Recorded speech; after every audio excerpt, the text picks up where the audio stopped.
Assalamu alaikum wa rahmatullahi wa barakatuh, and welcome to Ummah Radio. You are listening to the Tafseer class with myself, Abu Mus'ab. Now, as you know, if you are an old listener, that we are doing the kitab known as Tafseer al-Qur'an al-Azim, or better known as Tafseer ibn Katheer, of Imam ibn Katheer rahimahullah.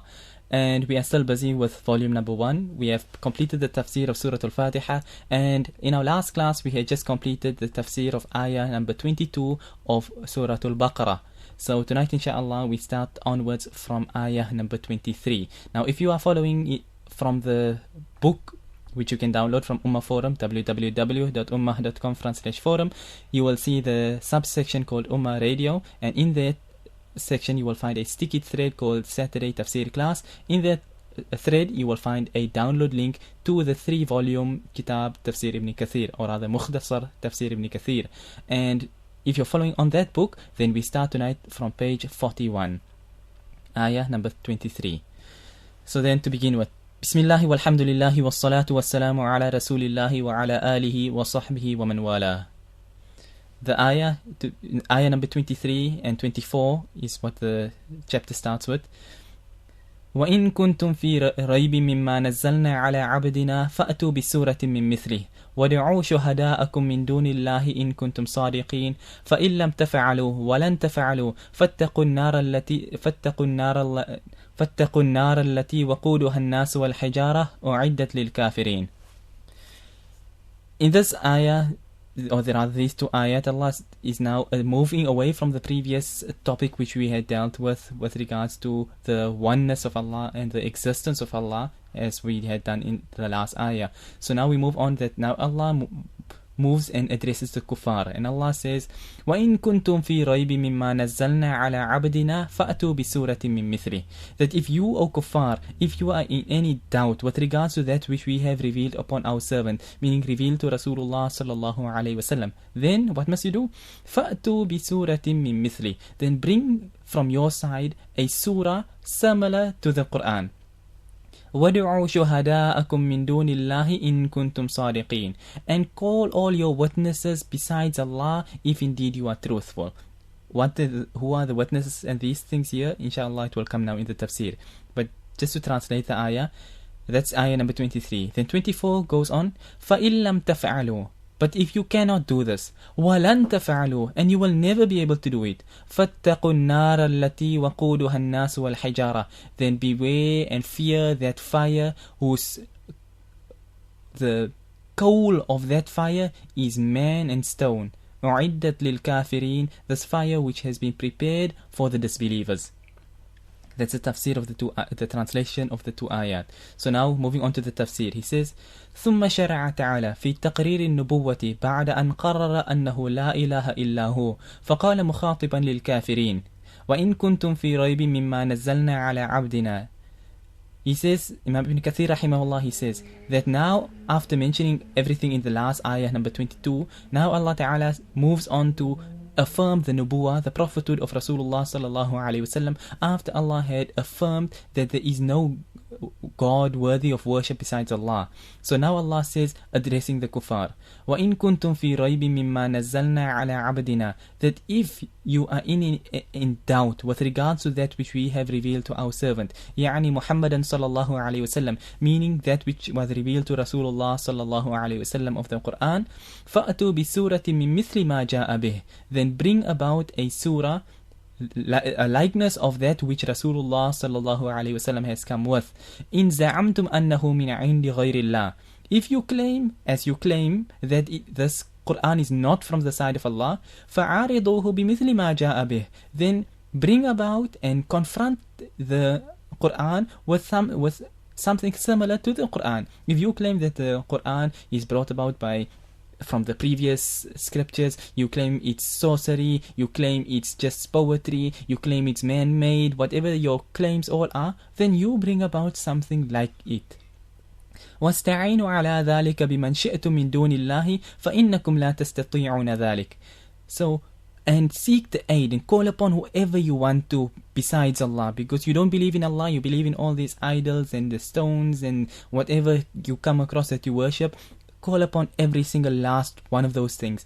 فَإِنَّكُمْ لَا تَسْتَطِيعُونَ ذَلِكَ, because you will never be able to bring about a likeness of the Qur'an, no matter who you call on. Because obviously the Qur'an is from Allah, and everything which is besides from anyone besides Allah, it can never equal to the Qur'an.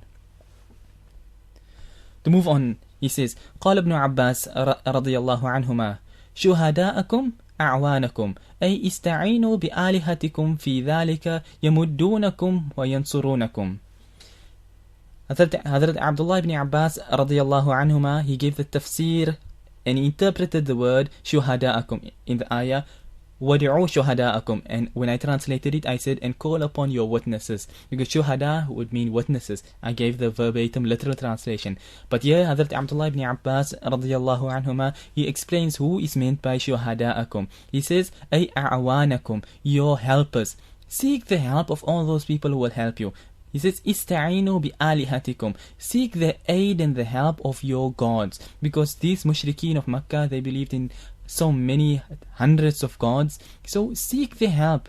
في ذلك يمدونكم وينصرونكم. Let them aid and help you. Let them see if they can benefit you to bring about a surah, the likeness of that can stand up against the Qur'an. وقد تحداهم الله تعالى بهذا في غير موضع من القرآن فقال في سورة القصص. Imam ibn Katheer rahimahullah, he says that Allah Ta'ala has given them this challenge in more than one place of the Qur'an. So for example, Allah says in Surah Al-Qasas, قُلْ فَأْتُوا بِكِتَابٍ مِّنْ عِنْدِ اللَّهِ هُوَ أَهْدَى مِنْهُمَا أَتَّبِعْهُ إِن كُنْتُمْ صَادِقِينَ. In Surah Al-Qasas, Allah addresses the mushrikeen again, and Allah says, tell them, O Rasulullah sallallahu alayhi wasallam, فَأْتُوا بِكِتَابٍ مِّنْ عِنْدِ اللَّهِ, come forth with a book from the side of Allah, هُوَ أَهْدَى مِنْهُمَا أَتَّبِعْهُ إِن كُنْتُمْ صَادِقِينَ. Bring forth a book from the side of Allah which is more rightly guided minhuma than those two. Which are these two? The two which I mentioned are the Torah and the Qur'an. If you read the ayah which comes just before this ayah in Surah Al-Qasas, it's when the kuffar was saying, why is the Qur'an coming like this? Why didn't it come like how the Torah came to Musa alayhi salam? And Allah says, but these people, they rejected Musa alayhi salam before as well. And then obviously these kuffar, they say that قالوا سحران تظاهرا وقالوا إنا بكل كافرون, that they say both the Qur'an and the Torah, both of it are books of sihr, and we reject both of it. So Allah says that if you claim that the Torah is not from Allah, and here just to make one thing clear is that the Torah, when spoken about in the Qur'an, the Torah refers to the actual words which Allah revealed to Musa alayhi salam, and not this the Torah as is in the hands of the Jews today, which has been altered so many times that who knows what, if there is anything left in it which is from Allah in any case. But so therefore when the Qur'an addressed them and said, bring something which is more rightly guided than the Qur'an and the Torah, this was referring to the actual words which Allah had revealed, and not the altered book that the Jews hold in their possession today. Any case, then in this ayah of Surah Al-Qasas, Allah said that bring about a book from the side of Allah, not your own things. You claim that this is not from Allah, then you bring from Allah something, another book which is more guided and more full of guidance than the Qur'an and the Torah. And then what will happen? أَتَّبِعْهُ إِن كُنْتُمْ صَادِقِينَ. I will also follow it if you can bring about another book from the side of Allah which is better than the Qur'an and the Torah. I will follow it too, in kuntum sadiqeen, if indeed you are truthful. So time and again Allah has issued this challenge to the kuffar that bring about a surah or an ayah or anything like the Qur'an if you keep, as you like to claim, that it is not from the side of Allah. So you bring about something like it. Then he continues on, he says, وَقَالَ فِي سُورَةِ سُبْحَانَ, and Allah says in Surah Subhan. Now what is Surah Subhan? Here he's referring to Surah Al-Isra, Surah Bani Israel, and Subhan is Subhan الذي أسرى بعبده ليلا من المسجد الحرام. That is where he got the name Surah Subhan from. There are many surahs in the Qur'an which has numerous names. For example, Surah At-Tawbah has maybe about 9 names, if not more. So many of the Surah Al-Fatiha has so many names as well. There are many surahs that have many different names. So sometimes you may find it being called this, and sometimes you'll find it being called by another name. But all of it are the names of the surah. Sometimes the surah is named by the first word which comes in the surah. Like for example, over here it's Subhanalladhi Asra, so therefore it's Surah Subhan. It's Suratul Isra because Subhanalladhi Asra bi'abdihi. The surah starts out about the Isra, the night journey of Rasulullah sallallahu alaihi wasallam. So this is, so to say, one of the major chapters, the major stories of the surah. Therefore it's known as Surah Isra. It's called Surah Bani Israel because it also deals a lot with what happened to Bani Israel. So there are different names for the surahs, but it's all the exact same surah. So in any case, Allah says in Surah Subhanalladhi, Surah Isra, Surah Bani Israel, قُلْ لَإِنِ اجْتَمَعَتِ الْإِنسُ وَالْجِنُّ عَلَىٰ أَن يَأْتُوا بِمِثْلِ هَذَا الْقُرْآنِ لَا يَأْتُونَ بِمِثْلِهِ وَلَوْ كَانَ بَعْضُهُمْ لِبَعْضٍ ظَهِيرًا. That Allah addressed the kuffar and Allah says, قُل, tell them, O Rasulullah sallallahu alayhi wasallam, لَإِنْ اجْتَمَعَتِ الْإِنسُ وَالْجِنُّ, that if all of mankind and jinn kind have to come together for the sole purpose of عَلَىٰ أَن يَأْتُوا بِمِثْلِ هَذَا الْقُرْآنِ, so all of men and all of jinn, everyone comes together to bring about the likeness of the Qur'an. لَا يَأْتُونَ بِمِثْلِهِ وَلَوْ كَانَ بَعْضُهُمْ لِبَعْضٍ ظَهِيرًا.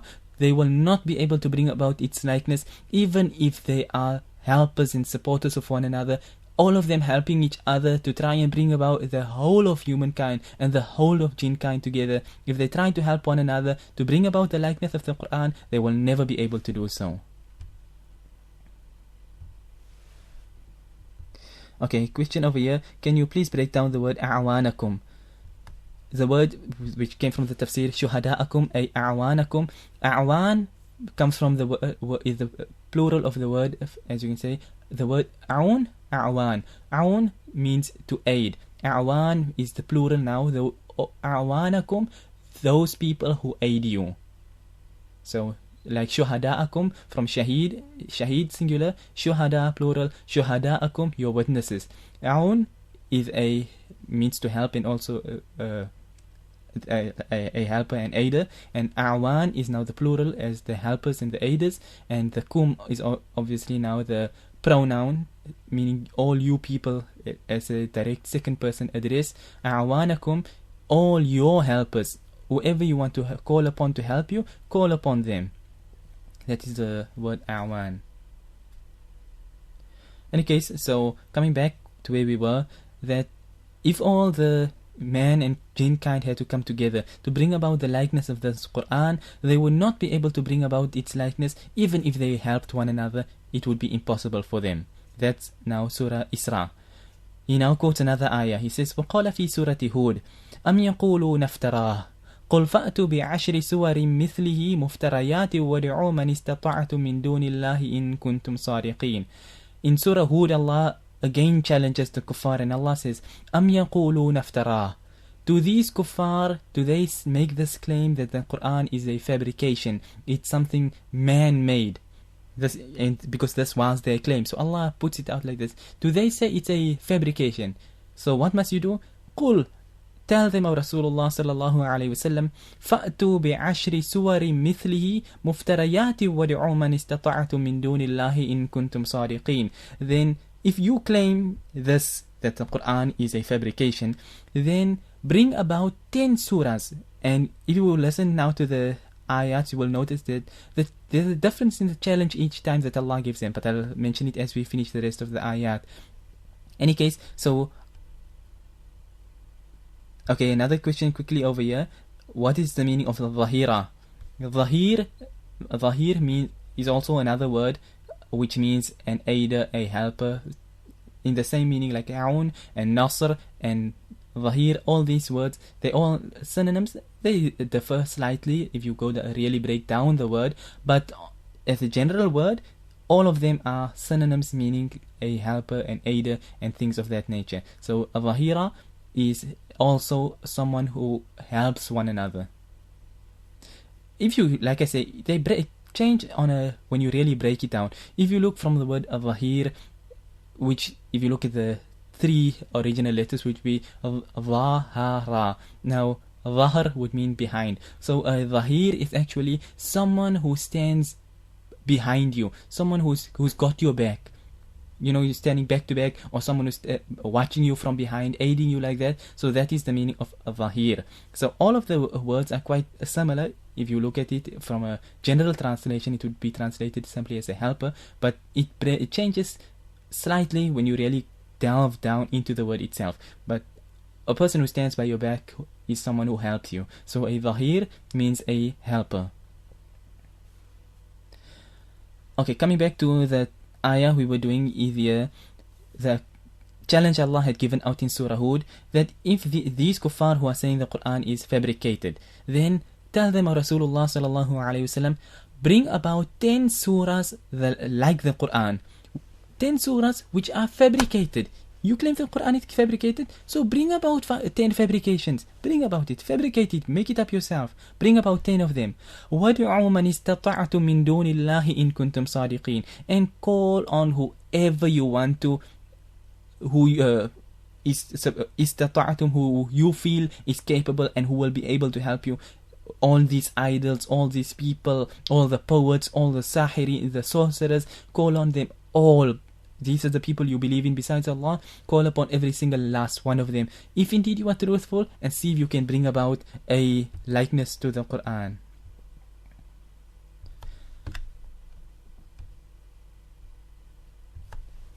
So that was the challenge given to them in Surah Hud. Then he continues on. He says, وَقَالَ فِي سُورَةِ يُونُس. Now Allah again challenges them in Surah Yunus, and Allah says, أَمْ يَقُولُونَ افْتَرَاهُ. Again Allah says, do they say that the Qur'an is fabricated? قُلْ فَأْتُوا بِسُورَةٍ مِّن مِثْلِهِ وَادْعُوا مَنِ اسْتَطَعْتُم مِّن دُونِ اللَّهِ إِن كُنتُمْ صَادِقِينَ. That if these kuffar who are they saying this Qur'an is a fabrication, which, like I say, they were saying it's a fabrication. So Allah tells them, tell them, O Rasulullah sallallahu alayhi wasallam, فَأْتُوا بِسُورَةٍ مِّن مِثْلِهِ. Bring about one surah like it.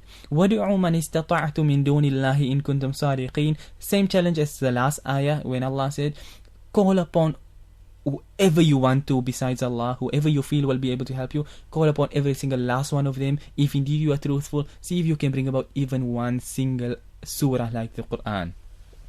Now, like I said, I mentioned earlier that if you look at the ayat which have been read here, the one from Surah Qasas, then Surah Bani Israel, Surah Hud, Surah Yunus, 4 different ayat, and in the different ayat Allah used different words as part of the challenge. In the first ayah of Surah Qasas, Allah had said, فَأْتُوا بِكِتَابٍ مِّنْ عِنْدِ اللَّهِ. Bring about a book from the side of Allah. In the Surah Isra, Bani Israel, again, quite much the same, but Allah said, يَأْتُوا بِمِثْلِ هَذَا الْقُرْآنِ. Bring about a likeness of the Qur'an. In Surah Hud, Allah said, bring about بِعَشْرِ سُوَرٍ. Bring about 10 surahs, the likeness of this Qur'an. Now in Surah Yunus, Allah makes it, every time Allah makes the challenge easier and easier and easier, and yet they are unable to do it. In this ayah of Surah Yunus, Allah said, فَأْتُوا بِسُورَةٍ مِّن مِثْلِهِ. Bring about just one single surah. No longer, don't worry about 10. Don't worry about bringing the whole Qur'an. Just bring about one single surah. Don't mean you have to bring a surah the size of Surah Al-Baqarah. Bring one the size of Inna A'tayna, Qul Huwa Allahu Ahad. Any one of the tiniest surahs. Bring about something so small, and call upon whoever you want to besides Allah. If indeed you are truthful, see if you can bring about something. And whoever tried throughout the ages, they failed hopelessly. And to actually repeat some of the things they came out with is actually more of a joke than anything else. You had all these people who came out with their own things, who claimed nubuwah, all these false prophets, all these kuffar who claimed that they were receiving revelation. They claimed that Allah revealed to them, or they either, like in those cases, people like Musaylama al-Kadhab and others of that nature, people who came about with all this kufr and said that Allah has revealed to them. Then you had other people who were poets, and they tried again to bring about from a poetic perspective. So there were different people who tried different angles to confront the Qur'an, or to try and bring about the likeness of the Qur'an. And obviously, like I say, they failed hopelessly. And these people who may have brought about something readable in his own Jahiliyyah sense, that he could write well his poetry.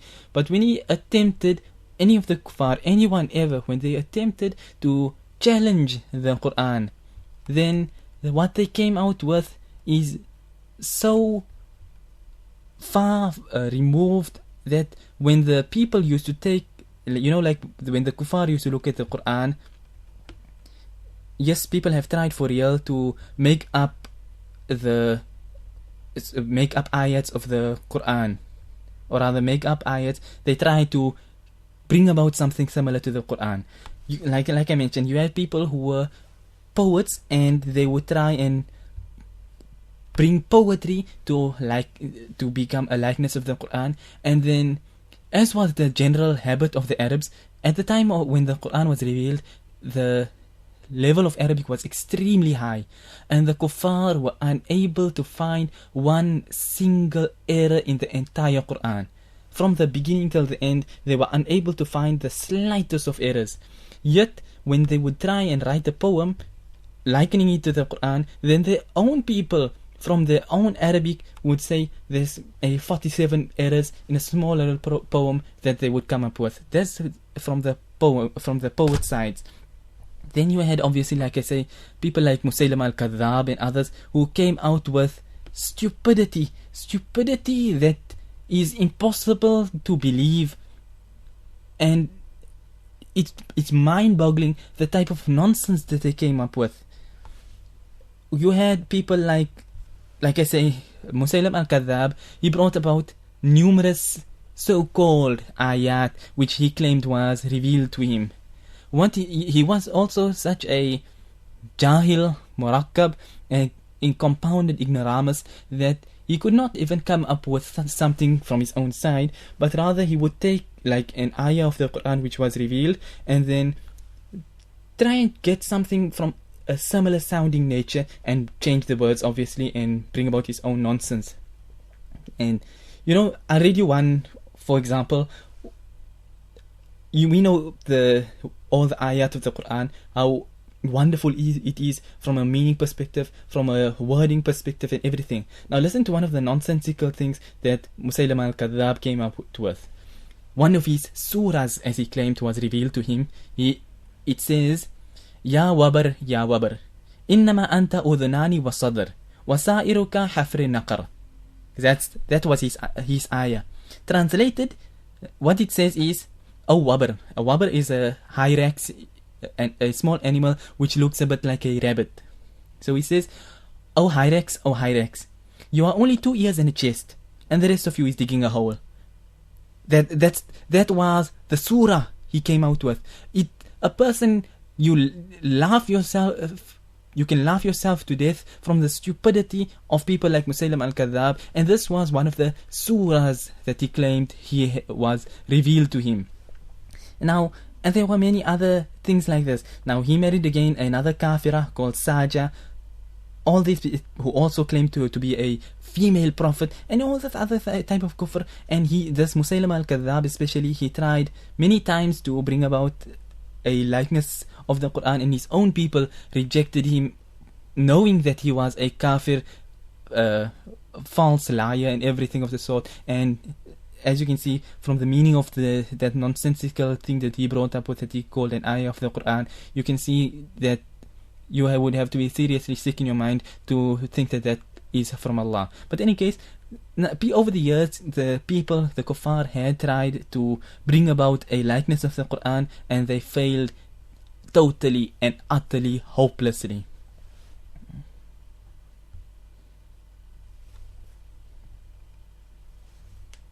So in any case,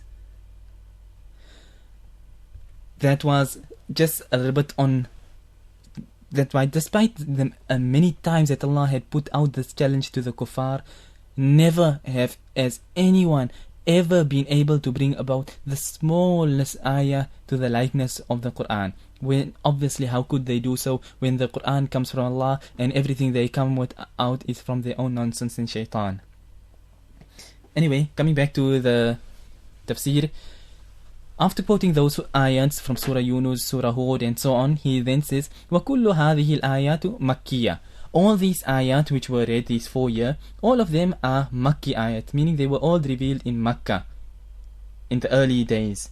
Then he says, ثم تحداهم بذلك أيضا في المدينة فقال في هذه الآية. Now this ayah of Surah Al-Baqarah, which we are doing currently, ayah number 23 of Surah Baqarah, he says, this ayah was now revealed in Medina. Allah had challenged the kuffar in Makkah so many times, all those 4 that we passed by. Then again in Medina, Allah challenged them for another time, and Allah revealed this ayah. وَإِن كُنْتُمْ فِي رَيْبٍ. If you are in a raib. Now raib, if it's a shak meaning doubt. So raib means doubt. So if you are in any doubt, مِمَّا نَزَّلْنَا عَلَى عَبْدِنَا, regarding that which we have revealed to our servant, يعني محمدا صلى الله عليه وسلم, meaning that which was revealed to Rasulullah صلى الله عليه وسلم, then what must you do?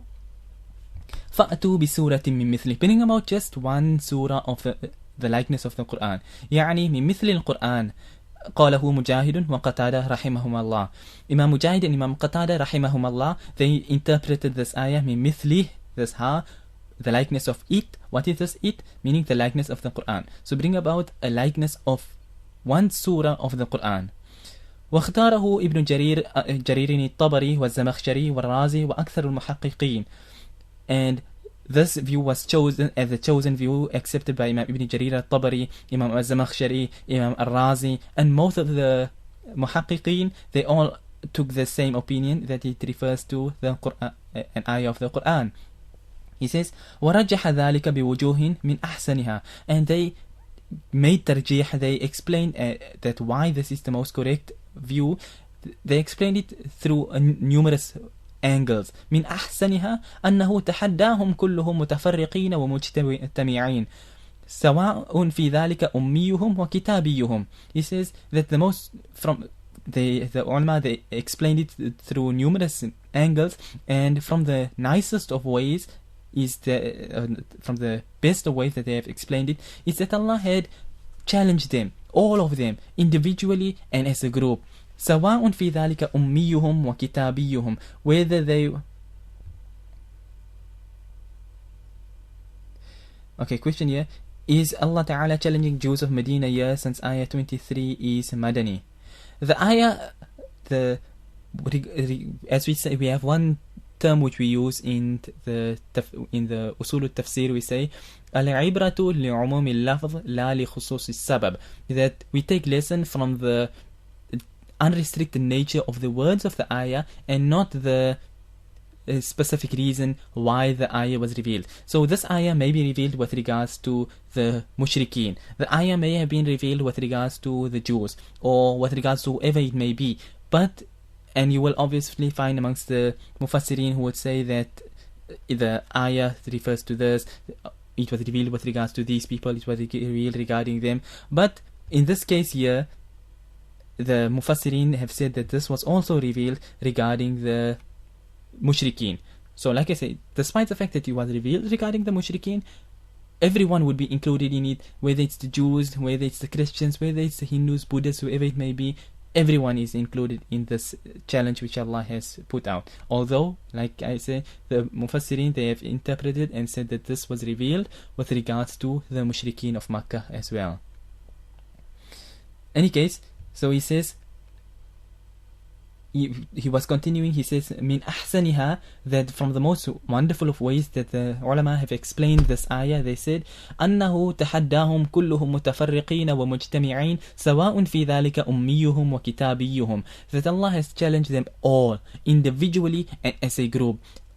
All of them together, they are all equal in that, whether they are literate or illiterate. Allah challenged every single last one.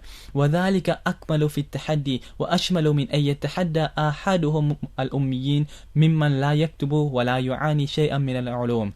And he says that is the most perfect way that you can issue a challenge, and the most comprehensive, instead of challenging just an individual illiterate person, a person who can't write, nor is he concerned with anything of knowledge. So Allah challenged them all.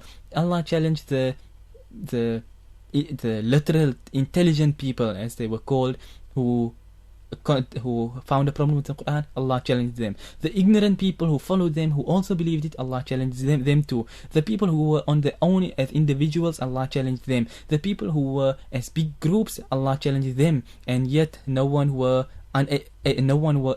able to bring about a likeness. And yes, the challenge stands true right up till this very date, ila qiyam as-sa'ah, until the end of time. The challenge of Allah will remain, and until the day of Qiyamah as well, no one will ever be able to bring about something that can equal the Qur'an.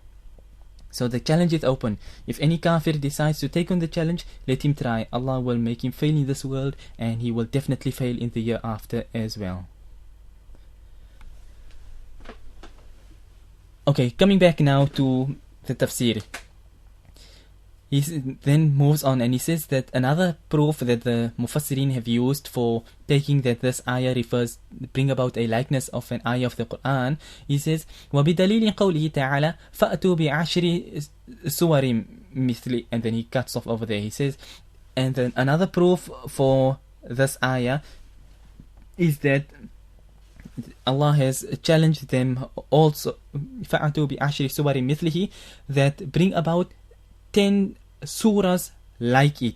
So from this word here, 10 surahs like it, obviously like the Qur'an. So here the Qur'an interprets another ayah of the Qur'an to show you that this ayah, that number 23 that we are doing here of Surah Al-Baqarah, فَأْتُوا بِسُورَةٍ مِّن مِثْلِ, bring about a surah of its likeness, meaning the likeness of the Qur'an itself. And then another ayah, he says, وَقَوْلُهُ لَا يَأْتُونَ بِمِثْلِهِ, they will not be able to bring about its likeness. Again, the likeness of the Qur'an. And now you will understand why he quoted these two ayat, the reason behind this, that you will not bring about its likeness. Why was there need to mention all of this? He says, وَقَالَ بَعْضُهُمْ مِن مِثْلِ مُحَمَّدٍ صَلَّى اللَّهُ عَلَيْهِ وَسَلَّمْ يَعْنِي مِن رَجُلٍ أُمِّيٍّ مِثْلَهُ. He says that some of the Mufassirin, they had held a different opinion with regards to this ayah. Who is that min mithli, or rather what is that min mithli referred to, that its likeness. So they said that min mithli Muhammadin sallallahu alayhi wasallam, they said the likeness of Rasulullah sallallahu alayhi wasallam, bring about a likeness of Rasulullah sallallahu alayhi wasallam, يعني min rajulin ummiyin mithli, bring about the likeness of Rasulullah sallallahu alayhi wasallam, meaning a person who was unlettered. Rasulullah sallallahu alayhi wasallam was unlettered. So you bring about from your side someone who is unlettered, who can bring about the likeness of a Quran like this. We'll see if you can do it. That's what some Mufassirin have interpreted the ayah that way. Instead of, but like I say, the majority of the ulama, they say the challenge was open to everyone, intelligent, non-intelligent, the illiterate ones and the literate ones, everyone, on an individual basis and on a group basis, everyone was challenged and no one was able to respond. So he continues on, he says, وَالصَّحِيحُ الْأَوَّلُ لِأَنَّ التَّحَدِّيَ عَامٌ لَهُمْ كُلُّهُمْ مَعَ أَنَّهُمْ أَفْصَحُ الْأُمَمِ. He says, but the correct view is the first view, which is that of the majority of the Mufassirin, that it applies to the Quran itself. He says, لأن التحدي عام لهم كلهم مع أنهم أفصح الأمم, that the challenge is open and unrestricted and general, applying to every single last one of them, مع أنهم أفصح الأمم, despite the fact that they are the most eloquent of nations. وقد تحداهم بهذا من مكة والمدينة مرات عديدة مع شدة عداوتهم له وبغضهم لدينه. He says that Allah had given them this challenge from the time of Makkah and in Medina as well. مرات عديدة, time and time again. مع شدة عداوتهم له وبغضهم لدينه, despite the fact of despite them having this severe enmity and hatred for the deen of Islam, the deen of that Rasulullah sallallahu alayhi wasallam had brought. ومع هذا عجزوا عن ذلك ولهذا قال تعالى فإن لم تفعلوا ولن تفعلوا.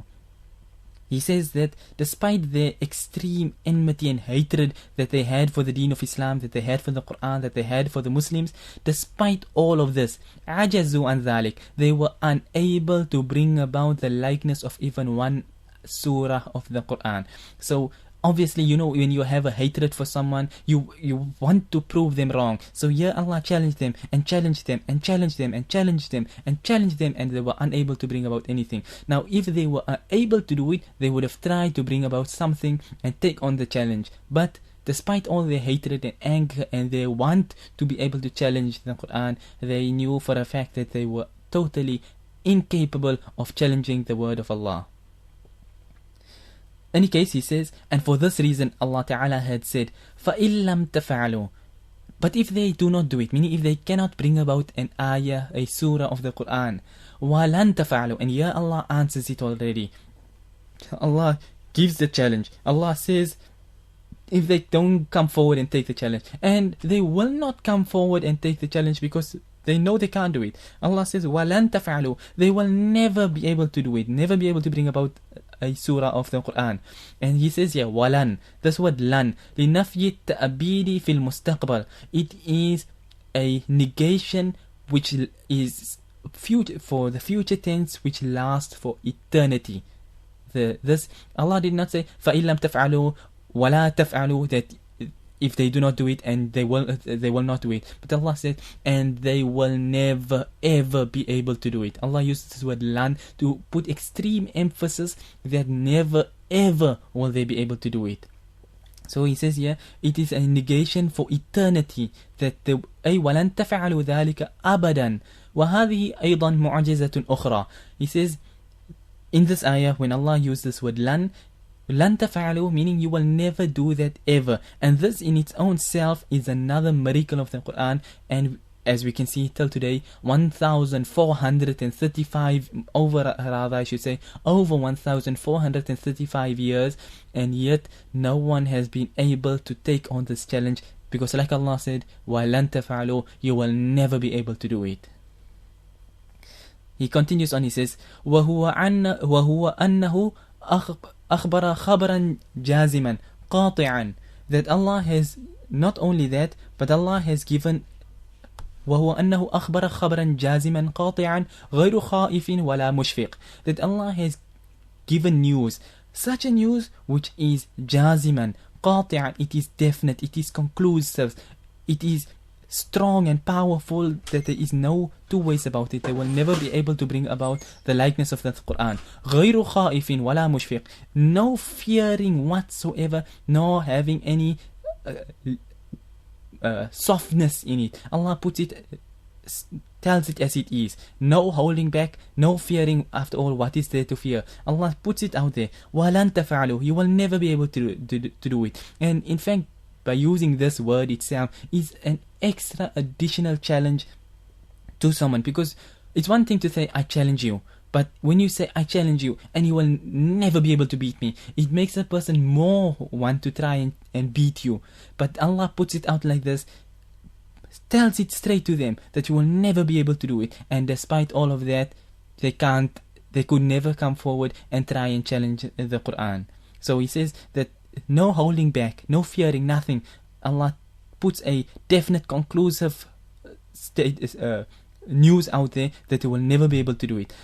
أن هذا القرآن لا يعارض بمثله أبد الآبدين ودهر الداهرين, that this Qur'an, it will never be able to be argued against or brought about something of its likeness.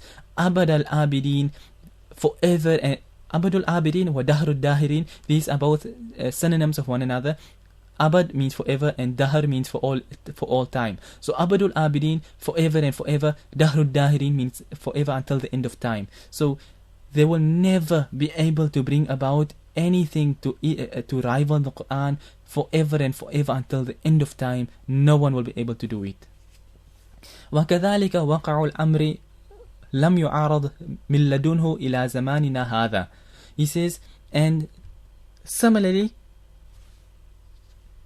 وقع الأمر لم يعارض من لدنه إلى زماننا هذا. And he say, and this is how things have happened, that this command, or rather this news, this challenge that Allah had placed down and told us that no one will be able to do it, He says that is how things have played out. Allah had said no one will be able to do it, and no one has been able to do it. مِن لَدُنْهُ إِلَى زَمَانِنَا هَذَا. That this Qur'an, no one was able to bring about the likeness of it from the time of Rasulullah sallallahu alayhi wasallam ila zamanina hadha. And thus in the time of Imam ibn Katheer rahimahullah was a few hundred years ago, he said, until our time, no one has been able to bring it. So we say today, which is 1435 years or more rather later, we can say ila zamanina hadha. Up till this time, no one has still been able to bring about a challenge, to challenge and take on this challenge of the Qur'an. He says, وَلَا يُمْكِنْ, and it is not possible that anyone can take it on. وَأَنَّا يَتَأَتَّى ذَلِكَ لِأَحَدٍ وَالْقُرْآنُ كَلَامُ اللَّهِ الْخَالِقُ كُلِّ شَيْءٍ وَكَيْفَ يُشْبِهُ كَلَامُ الْخَالِقِ كَلَامَ الْمَخْلُوقِينَ.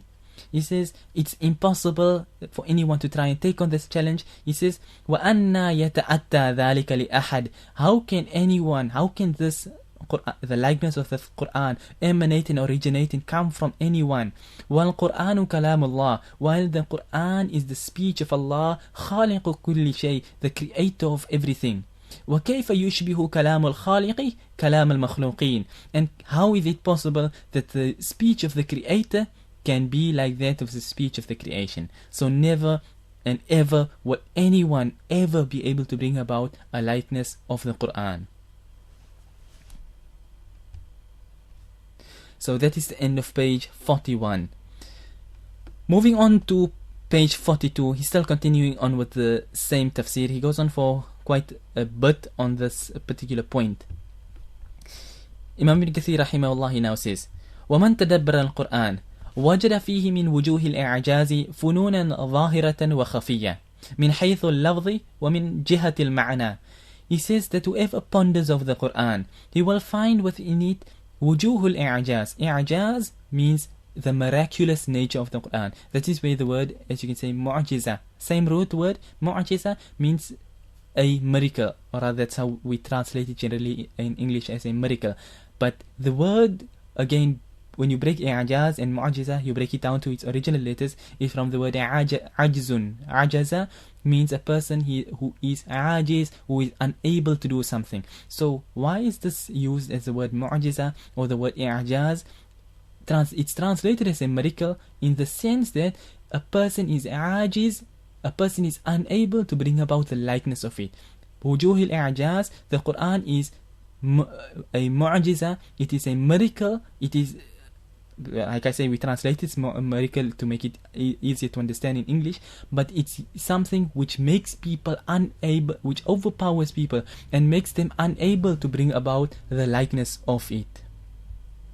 So he says that whoever ponders over the Quran, you will find within it such avenues of miraculous avenues to show the miraculous nature of the Quran, which are fununan zahiratan wa khafiyya. As you can say, you will find sciences of angles, so many angles. You will find the miraculous nature of the Quran. He says zahiratan wa khafiyya, which some things which are apparent and something which are seemingly hidden. من حيث اللفظ ومن جهة المعنى, from the aspect of the literal words of the Quran to the meanings of the Quran. You will find that how Allah has revealed this Quran, this word, this kalam of Allah, it is on such a level that it cannot be comprehended. That the more you ponder over the Quran, the more you find the miraculous nature of the Quran. That up till today, more than 1435 years after Allah had revealed this Quran, the kuffaar scientists are only now finding out things that Allah had mentioned more than 1435 years ago. And this is one point that people must understand. People who have a weakness of iman, they find that when Allah says a thing is A, and the kuffar say no, that's incorrect, the thing is B, then people tend to jump to follow the way of the kuffar and say that no, the kuffar says so, and they've done their research, so it must be right. But this is from a person who has a sickness in his heart, who has left the fold of Islam in order to follow the way of the kuffar. what Allah has said is correct, and the kuffar, they will still come to find out. Maybe it takes them another 1,000 years before they realize that the conclusions they came to is wrong and that what Allah has mentioned is right. So if the Qur'an says something, the Qur'an and the Sunnah says one thing, and the kuffar science and what the whole world come together and say that it is B instead of A, then we say that A is right and the kuffar are wrong, and they will still come to see down the line, when they actually come to learn something, that the Qur'an is correct and they are the ones who are mistaken. So in any case, he says that the more a person ponders over the Qur'an, the more you will find the miraculous nature of the Qur'an from its hidden meanings. Not hidden as in your person don't know it, but it's something you read the Qur'an and you don't understand it, or you don't comprehend it. It don't click to you the first time. Then you read it a second time, and a third time, and a fourth time, and the 50 millionth time, and still more and more new and new things we come to realize from the Qur'an itself, all showing the miraculous nature of the Qur'an. He says both from the point of the literal Arabic words, or the way Allah lays out the ayah, you will find the miraculous nature in this. وَمِن جِهَةِ الْمَعْنَى, from the meanings that Allah uses itself, that too is a miracle. And that's why you find it, like I say, up till today, despite that, the fact that all the great muhaddithin, mufassirin have all passed away, even still till today, people are still finding more and more and more of the miracles of the Qur'an coming out, even up till this late day that we are living in. So he continues on, he says, قال تعالى كتاب أحكمت آياته ثم فصلت من لدن حكيم خبير, that the Qur'an is such a kitab أحكمت آياته, that its ayat are revealed, or it is a book wherein its ayat are muhkam. And then ثم فصلت من لدن حكيم خبير, after it has been in this revealed, rather I should say, in this muhkam form, what happens then? ثم فصلت من لدن حكيم خبير, then this Qur'an is explained and opened to the people, that Allah has laid out أحكمت آياته, as you can say, in the most wonderful of ways, the best of terms. To the word أحكمت آياته, okay, the word, can you just, question over here, can you just explain the word tadabbur? Dabbara yudabbiru tadbir. Tadbir, also, like I say, if you go down to break down the word and you look at the word itself, tadabbur, as you can say, from dubur, which means again the back, behind. So tadabbur, when you look back, you turn back and you look again at the thing. So tadabbur means you look back and you look back and you look back, which, as you can say, you do revision, or you look over, you ponder, you think, because when you think on something, you are looking back on something which has already happened. So tadabbur, you ponder, you think, and you look over the Qur'an. Then you come to find out all of these meanings. So tadabbur means, as we normally translate it, a person, you ponder, you think, you reflect on the Qur'an.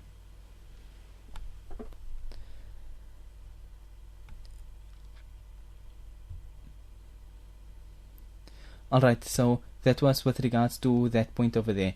Now we coming back to the Tafseer again, where we were. That when Allah said Kitabun Uhkimat Ayatuh, like I said, translated, we normally use the term muhkam, but to use a more understandable meaning, it is a kitab, a book whose verses, whose ayat are perfected. That would be a more understandable meaning, rather, to use for the word uhkimat. Because what does uhkimat actually mean? Like I say, if you understand what is the word meaning, or when you say kitabun uhkimat ayatuh, when the ulama explain what is uhkimat ayatuh, is Allah has explained everything and it's such an encompassing word that from a literal perspective and from a meaning perspective, it contains everything which is halal, everything which is haram. It contains everything which is commands and everything which are prohibitions. It contains the most eloquent of wordings. It contains the most wonderful of layout. It contains the nicest of sounds and poetry, the way it beats any poetry. So the word uhkimat contains all of this and more. So therefore, the English language actually don't have a as you can say, a literal English meaning that you can come to for this word uhkimat ayatu, because it consists of all of these things. So vast and comprehensive is the Qur'an. So therefore, like I say, we translate it as kitabun uhkimat ayatu, a book whose verses are perfected, thumma fussilat min ladun hakimin khabir, a book which has been whose verses have been perfected, thumma fussilat, then it was explained in detail, min ladun hakimin khabir, from the side of Allah, who is Hakim, who is the most wise, Khabir, the most knowing. So Allah has revealed the Qur'an in this wonderful way, and then Allah has also explained the Qur'an to us as well. Alright, the question over here. So how does one do tadabbur on Qur'an? Tadabbur, how a person does tadabbur and ponder over the Qur'an, it differs from person to person. From an individual basis, when you look at the Qur'an, it depends. There are so many ways that a person can do tadabbur of the Qur'an. Like he mentioned here, from a wording perspective, from a poetry perspective, from whatever perspective you can think of, there is the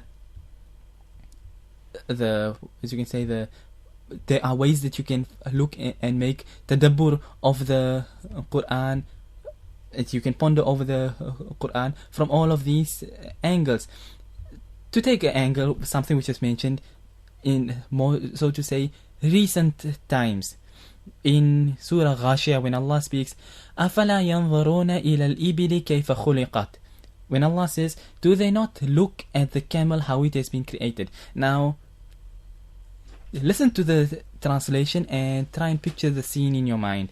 Allah says, أَفَلَا يَنْظُرُونَ إِلَى الْإِبِلِ كَيْفَ خُلِقَتْ, do they not see the camel, how it has been created? Continuing on to the next ayah. وَإِلَى السَّمَاءِ كَيْفَ رُفِعَتْ, and the heavens, the sky, how it has been raised. وَإِلَى الْجِبَالِ كَيْفَ نُصِبَتْ, and the mountain as it has been placed, the mountains as they have been placed. وَإِلَى الْأَرْضِ كَيْفَ سُطِحَتْ, and the earth, how it has been laid out. Then Allah says, فَذَكِّرْ إِنَّمَا أَنْتَ مُذَكِّرْ, that you must now ponder. But the main point was these 3 ayat which passed by, 4 ayat which had passed by. You do the tadabbur, you ponder over the ayat, and you, like I say, picture it in your mind.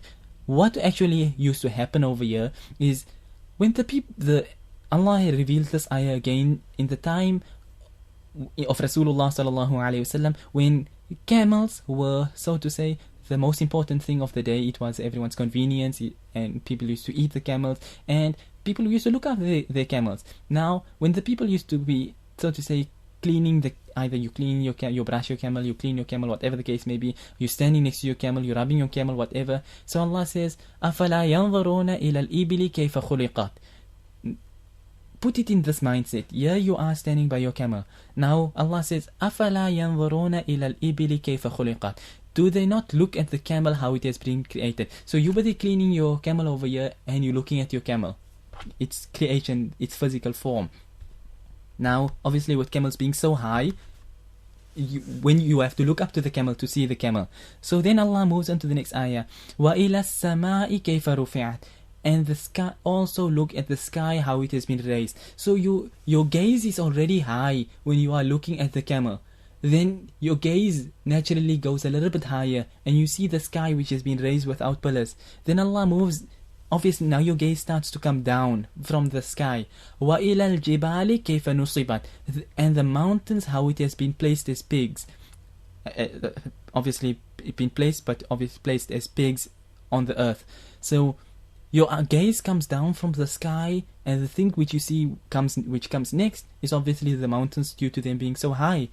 And then Allah says, وَإِلَى الْأَرْضِ كَيْفَ سُطِحَتْ, and then the earth and how it has been spread out. So how easy Allah makes it, that there is not even so much you have to do. Allah is not telling you, look in the east and then turn to the west and then turn to the south. Allah is telling you, as your gaze comes down,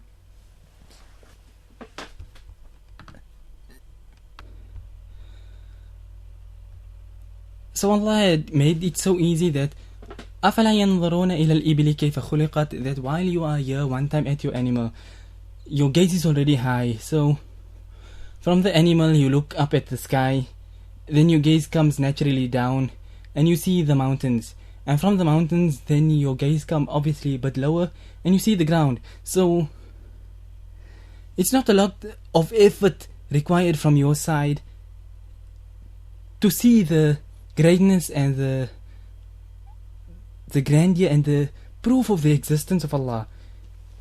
So like I said, this is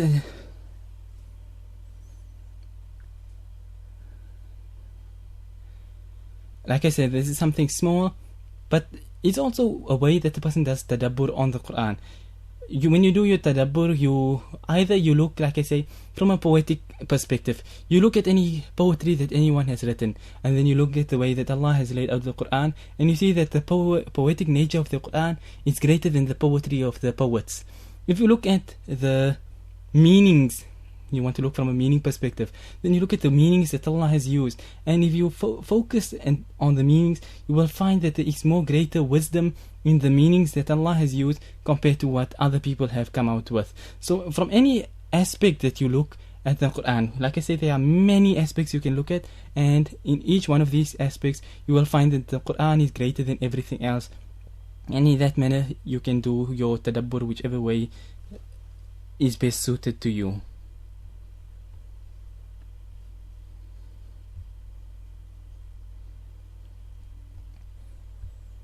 Any case, to come back to the tafsir again.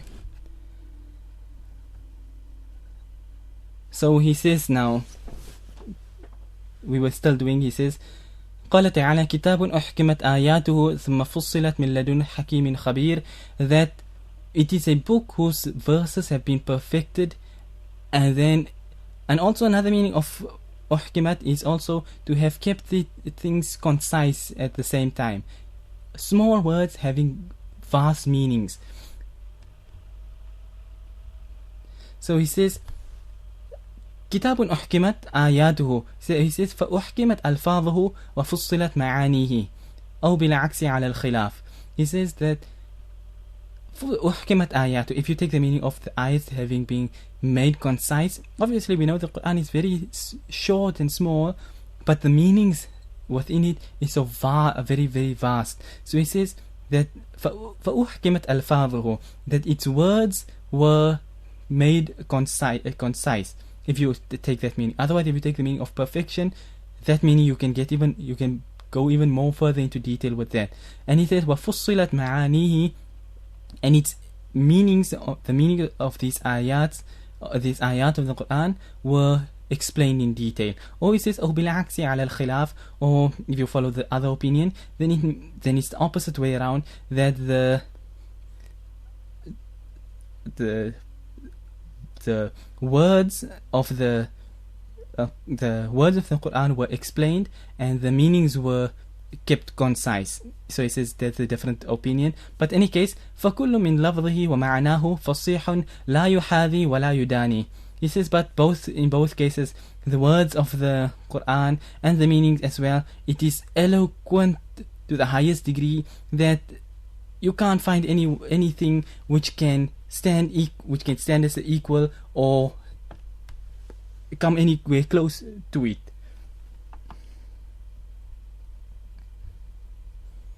So like I said, whichever one of the two ways, like I said, the word uhkimat has got various meanings. So whichever meaning you prefer to take as being, like I said, you can either take the word uhkimat meaning that it is concise, or concise with great meaning, or you can take it, like I said, perfected, where uhkimat means from how much Allah has explained within it, the halal and haram, and the commanding of the good, prohibiting of the evil, the great poetic nature and the way that Allah has laid it out and all things like this, all of this comes under the word uhkimat.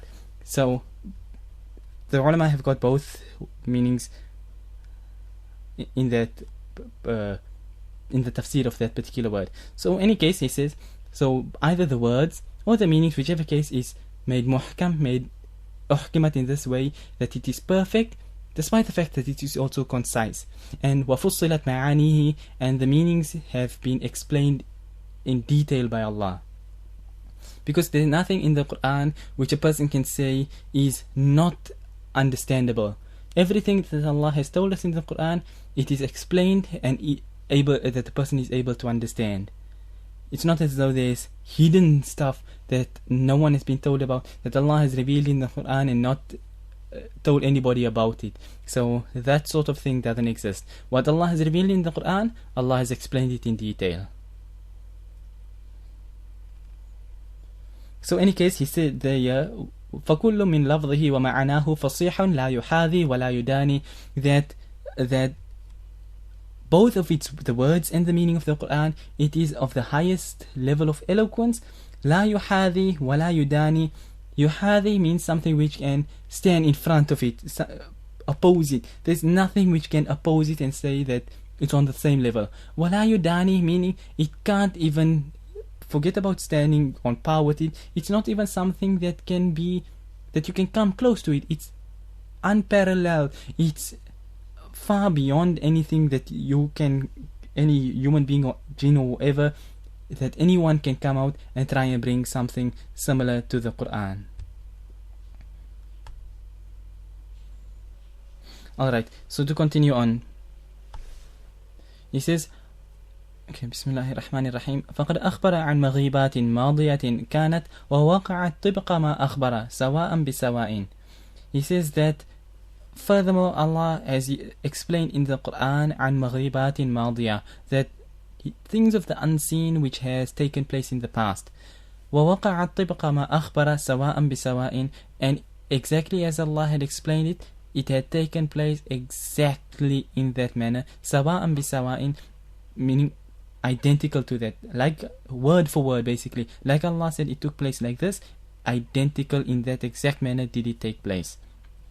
He then continues, he says, وَأَمَرَ بِكُلِّ خَيْرٍ وَنَهَى عَنْ كُلِّ شَرٍ كما قال تعالى وتمت كلمة ربك صدقا وعدلا.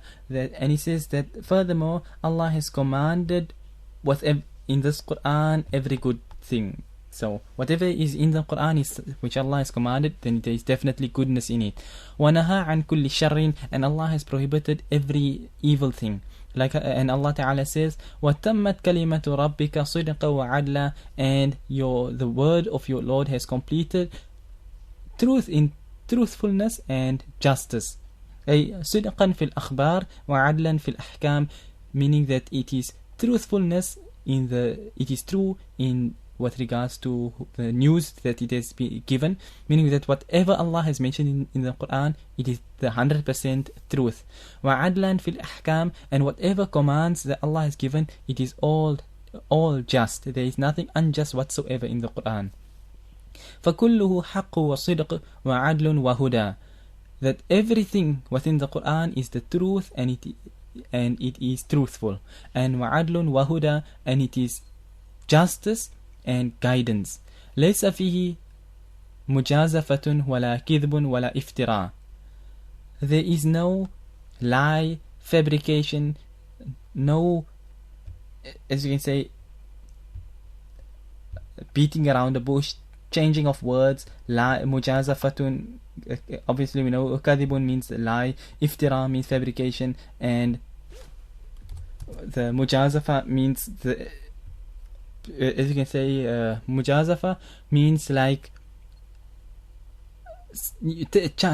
basically a person who takes a chance. So there's no chance taking. It's not assumptions. It's not as though, okay, I'll put this out there and maybe it's right. Nothing of the sort like that. Try and maybe you hit the target, maybe you must. It could possibly have been like this. The Big Bang could have been two atoms spinning around and hitting one another, and then suddenly everything came into existence. Nonsensical things like that. Assumption that people assume. So the Quran contains nothing of the sort like this. There's no assumptions, there's no lies, there's no fabrications. Everything which Allah mentions in here, it is the absolute truth, justice, guidance, and everything of that nature. He says كما يوجد في أشعار العرب وغيرهم من الأكاذيب والمجازفات التي لا يحسن شعرهم إلا بها. He says another thing like which Allah has mentioned and used here like this in the Qur'an. He says because the Qur'an contains all this truthfulness and guidance and everything without any of this assumptions and lies and fabrications. He says like how you find in the poetry of the Arabs and others as well, lies, assumptions التي لا يحسن شعرهم إلا بها, that the poetry would not be correct or nice except with these things. So many of the poems, Allah is here basically explaining, or rather I should say Imam Ibn Katheer rahimahullah, he's explaining here from the angle of the poets, that the mushrikeen had claimed that the Qur'an was poetry. So here to combat and refute and reject that claim, he shows that the Qur'an contains only just the truth and there's nothing of lies and all these sort of things which their poetry can't do without. So if the Qur'an was poetry, then even from this angle you look at the miraculous nature of the Qur'an, that the Qur'an is 100% true and everything, and there's not one lie or assumption or fabrication anywhere that you need to just make a lie to link two things. Nothing of the sort like that. Everything is 100% the truth, unlike their poetry, of course. كما قيل في الشعر, he says, contrary to their poetry, like how they say like how they mention in their poetry, إن أعذبه أكذبه, as you can say, baseless statements of no use, and which are also lies that they use in their poetry. Okay, anyway, coming back to the point over here, he says that in their poetry they use a term like, for example, إن أعذبه أكذبه, that the أعذب means the most pleasant, the nicest of things, أكذبه are the worst of liars, or the nicest of things are the biggest lie.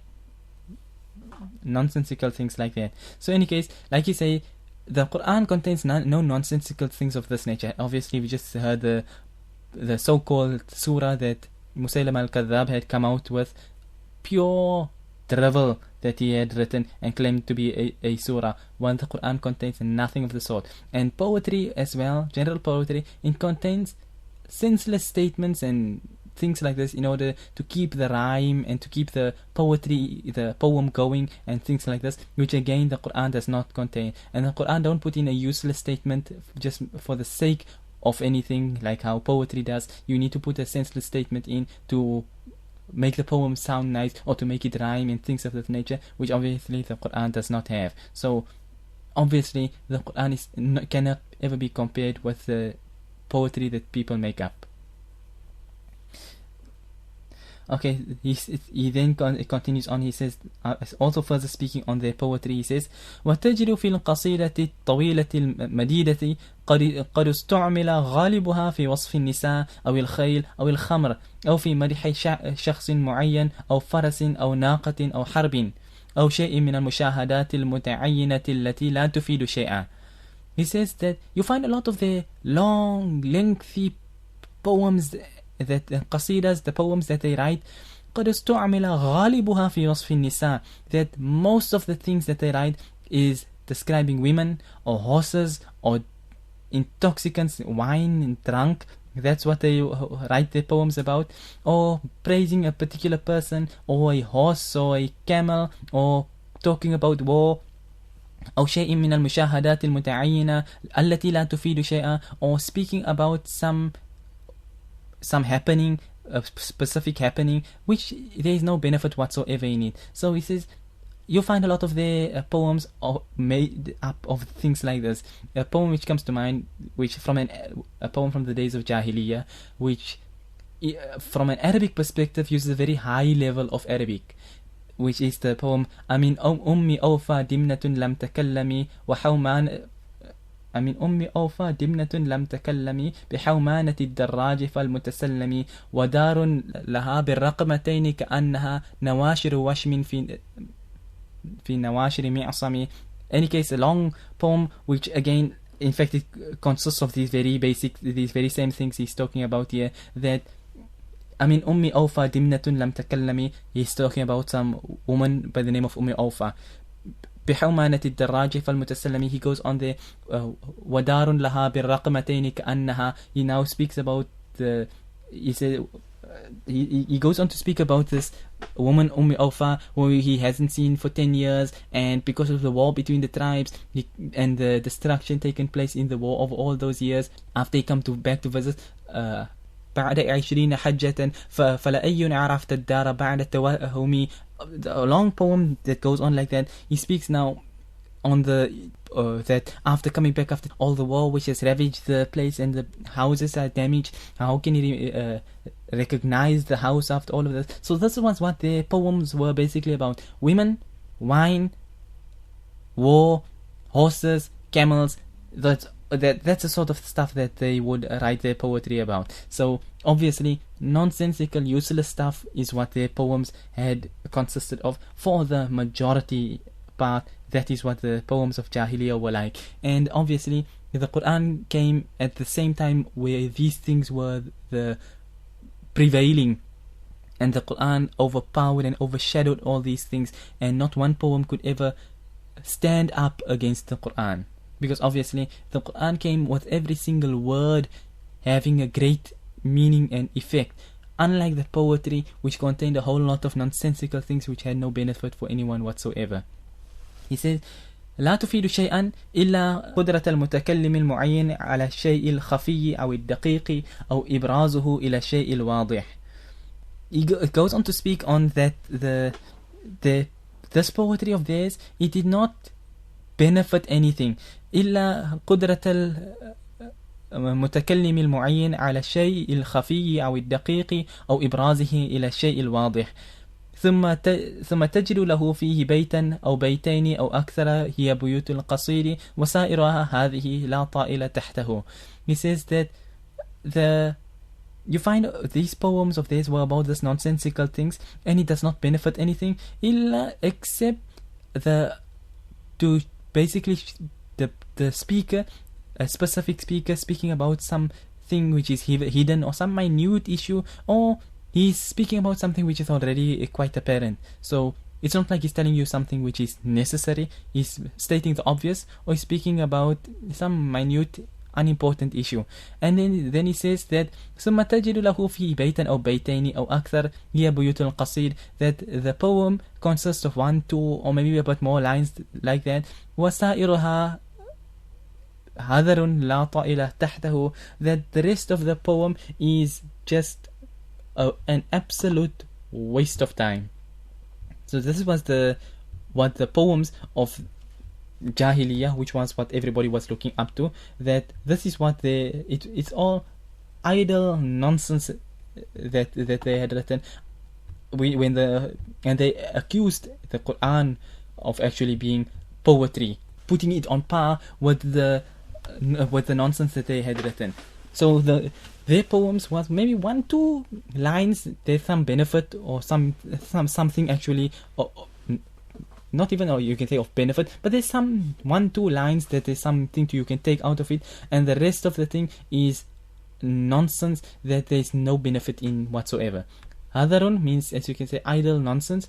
La ta'ila tahtahu, there's no benefit, there's no benefit, it's useless, it's fruitless, it's a waste of time. That's basically what he's saying. So 1, 2 things you can take out of it, and the rest of it you have to throw away, despite the fact that the poem may be more than a page or 2 pages, whatever, 3, 10 pages long, but it's all a bunch of nonsense, and there's 1, 2 lines only that you can take some benefit out of it. Alright, so we've completed this small paragraph over here. Obviously the tafsir of this ayah has not completed. It still will run on for more than another 2 pages, so we will stop on this point here, inshallah, and we will continue the tafsir from وَأَمَّا الْقُرْآنُ, the next paragraph, next week, inshallah. But we will stop on this point here just for any questions with regards to whatever has been mentioned, or if you have any questions with regards to the class or anything related. Okay, quick question over here. To grammatically analyze the phrase في القصيدة الطويلة المديدة. Okay, the word, if we took the word fi away, it's القصيدة الطويلة المديدة. The word fi makes the word, obviously we know everything, whichever comes after a preposition like fi, ila, and the rest of these terms which are huruful jar, it makes the word which follows it to become get a kasra. So therefore, because it's fi, it then becomes al-qasida, and al-tawila and al-madida are two descriptions. It's the mawsuf and sifa. Al-tawila is the sifa number 1, and al-madida is sifa number 2. So the two sifat, two descriptions, let me say two descriptions of the word qasida. So, and we know mawsuf sifa, that they correspond to one another in number and in gender, and obviously the haraka will correspond with one another. So qasida, feminine word; tawila, feminine word; madida, feminine word. Qasida singular, tawila singular, madida singular. All have to correspond in number and in gender. And then we would say al-qasidatu tawilatu, the long poem. Now, it, like I say, if it was this fi was not here, then you would say وَتَجِدُ الْقَصِيدَةُ الطَّوِيلَةُ الْمَدِيدَةُ, if it was in that, if that was what the sentence was saying. But because this fi came, therefore it became fil qasidati, and then al-tawilatu and al-madidatu has to follow and get the same haraka as the word qasida, as the mawsuf. The sifa has to follow the mawsuf, therefore it became tawilatil madidati. So that is why you find وَتَجِدُ فِي الْقَصِيدَةِ الطَّوِيلَةِ الْمَدِيدَةِ, why it is written like that. Alright then, so seeing as there are no further questions thereafter, we will inshallah stop on this point here, and we will continue again next week, Saturday at 8:30 PM GMT, inshallah. So until then, we will end the class for now, and we say وصلى الله وسلم وبارك على نبينا محمد سبحان الله وبحمده سبحانك اللهم وبحمدك نشهد أن لا إله إلا أنت نستغفرك ونتوب إليك والسلام عليكم ورحمة الله وبركاته.